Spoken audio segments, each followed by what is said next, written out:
আসসালামু আলাইকুম।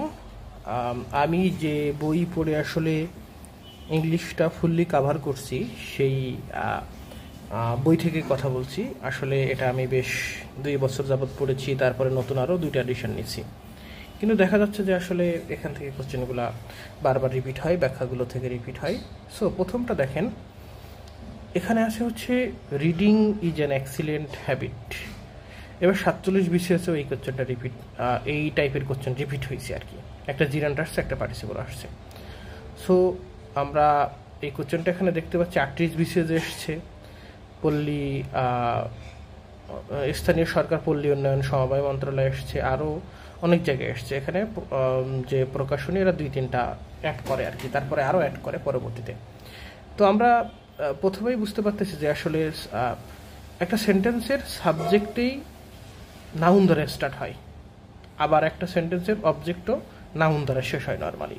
তো আপনি যদি একটু ট্রিক্স করেন, বুদ্ধি করেন যে আসলে রিডিং, আপনার যেমন বাসায় কাজ করে কে কর্তা, তো একটা বাক্যেও কর্তার হচ্ছে প্রধান হচ্ছে কর্তাকে দিয়ে কাজটা করানো হয়। তাহলে দেখেন যে পড়াশোনা করা একটা ভালো অভ্যাস। তো আমরা এখানে কিন্তু এই যে পড়াশোনা করাটা, এটা কিন্তু এই বাক্যের কর্তা।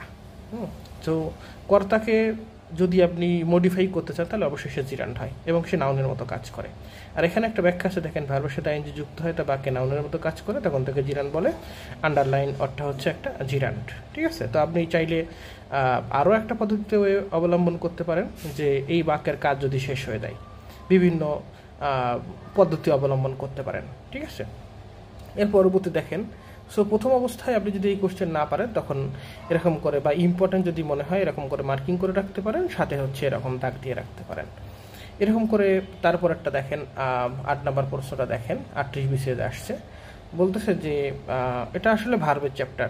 Tourist plan their reservation well in advance if they want to fly to Cox's Bazar. আসলে এই প্রশ্নটাও একটা ভার্বের বেসিক জায়গা থেকে এসছে। 4টা অপশান দেখলে আমরা ক্রস চেক করতে পারবো যে বেটার টু হ্যাড গেট, এটা আসলে কখনোই বেটার টু হ্যাড গেট কখনোই আসলে গ্রামাটিক্যালি কারেক্ট হয় না। হ্যাড বেটার গেট কখনোই, হ্যাড বেটার টু গেট কখনোই আসে না, কারণ হ্যাড বেটারের পরে নর্মালি কী হবে, ভার্বের প্রেজেন্ট ফর্ম হবে। তো আমাদেরকে সেটা খুঁজতে হবে। তো থার্ড অপশানে দেখেন হ্যাড বেটার গট আছে। এই গট কিন্তু একটা positive verb. Get let make help এগুলো পজিটিভ ভার্ব। তো গট কখনোই হয় না, কারণ হ্যাড বেটার, উড রাদার, হ্যাঁ, তারপর হচ্ছে উড বেটার, তারপর হচ্ছে হ্যাড রাদার, যা যা আছে সবগুলোর পরে প্রেজেন্টের বেস ফর্ম, মানে ভার্বের বেস ফর্ম হবে, প্রেজেন্ট হবে। তো আমরা এই ঘ নাম্বার অপশনটা দেখতে পাচ্ছি। সো এখানে নানা ধরনের ব্যাখ্যা আছে, আপনি ব্যাখ্যা চাইলে পড়ে নিতে পারেন।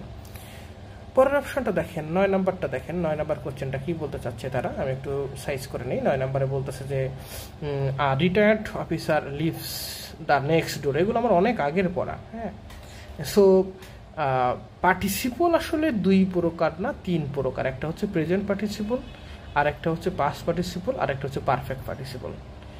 প্রেজেন্ট পার্টিসিপল হচ্ছে ভার্বের সাথে আইএনজি যুক্ত হয়।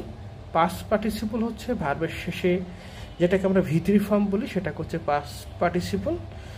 আর হচ্ছে পারফেক্ট পার্টিসিপল হচ্ছে অবশ্যই হ্যাভিং প্লাস ভার্বের ভিতরি থাকবে, সেটাকে বলে পারফেক্ট পার্টিসিপল। তো আমরা এখানে এই ভার্বের পাস্ট পার্টিসিপল দেখতে পাচ্ছি। তো এখানে দেখেন অপশনের মধ্যে আছে জিরান হইলে তো অবশ্যই আইএনজি হইতে হবে, তাহলে এটা হচ্ছে না।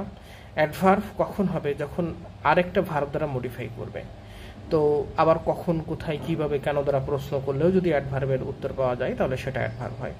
প্রেপোজিশন কখন হবে, যখন এখানে এই পাশেও একটা শব্দ থাকবে, আবার এই পাশে একটা শব্দ থাকবে, 2টা শব্দকে একসাথে যুক্ত করার জন্য প্রেপোজিশন বা পদোন্নয়ী অব্যয়ের কাজ করে।